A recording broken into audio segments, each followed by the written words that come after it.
दूरसंचार का क्षेत्र एक बहुत बड़ा माध्यम है लोगों को विश्व के साथ जोड़ने का। और आज देश के अंदर हमारे 1 बिलियन यूजर्स हो चुके हैं सर। लेकिन जहां सकारात्मक उपयोग भी किया जाता है, ऐसे कई तत्व हैं जो इसका नकारात्मक उपयोग भी करते हैं। और सरकार का दायित्व तो होता है कि देश की जनता और हर नागरिक को उस नकारात्मक प्रयोगों से हम लोग और तत्वों के से हम लोग जोड़ पाएं और सुरक्षित रख पाएं।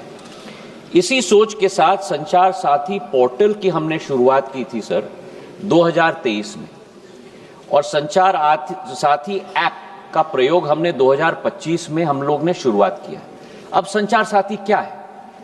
संचार साथी एक ऐसा ऐप है जिसके आधार पर जन भागीदारी के आधार पर आज देश की एक एक जनता और नागरिक अपने आप को सुरक्षित रख सकता है फ्रॉड से, स्टोलन मोबाइल से, अपने स्टोलन मोबाइल को रिकॉर्ड कर सकता है, रिपोर्ट कर सकता है। और 20 करोड़ हिट सर हमारे पोर्टल पे हुए हैं, करीब 1.5 करोड़ ऐप डाउनलोड हुए। और इसी के आधार पर जन भागीदारी, इसकी सफलता सॉफ्टवेयर तो हमने बनाई है सरकार ने, पर इसकी सफलता का श्रेय अगर किसी को जाता है तो जनता को जाता है सर, क्योंकि उनके उपयोग के आधार पर ही हम लोग सफल हो पाए। और आज मैं रिकॉर्ड पे रखना चाहता हूं कि इस ऐप और पोर्टल के आधार पर 1.5 करोड़ मोबाइल कनेक्शन देश के अंदर डिस्कनेक्ट हुए हैं जो फ्रॉडुलेंट हैं, क्योंकि जनता ने रिपोर्ट किया है।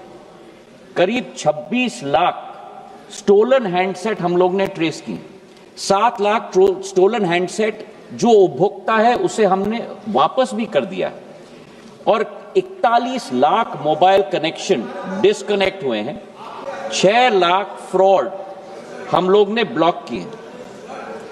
इसी के आधार पर हम लोग ने ये कोशिश की कि हम लोग हर एक नागरिक को वो चॉइस दें, क्योंकि ऐप फोन पे है इसका मतलब नहीं है कि वो ऑटोमेटिकली ऑपरेट हो जाएगा। जब तक मैं उपभोक्ता के रूप में उसमें रजिस्टर ना करूं तब तक वो ऑपरेट नहीं होगा। और मैं उपभोक्ता के आधार पर, जैसे मेरे फोन पर सर ढेर सारे ऐप्स होते हैं, मैं उस ऐप को भी दबा के मैं डिलीट कर सकता हूं। तो ये लोकतंत्र में पूर्ण हक और अधिकार नागरिक का है सर। हम लोग ने केवल ये ऐप सभी को उपलब्ध कराने के लिए कदम लिया है। लेकिन फिर भी मैं सदन के पटल पे भी कहना चाहता हूं, हमारा कोई हट नहीं, इसकी सफलता का प्रयोग जनता के आधार पर हुआ है। फीडबैक हमें मिलेगा, उस फीडबैक के आधार पर अगर उस ऑर्डर में भी हम लोगों को कोई चेंज लाना है उसके लिए भी हम लोग तैयार हैं। ये मैं अवश्य कहना चाहता हूं कि इस ऐप के आधार पर न स्नूपिंग संभव है न स्नूपिंग होगा। प्रधानमंत्री नरेंद्र मोदी जी की सरकार देश की जनता के हाथों में अधिकार देना चाहती है ताकि वे अपने आप को सुरक्षित रख पाए।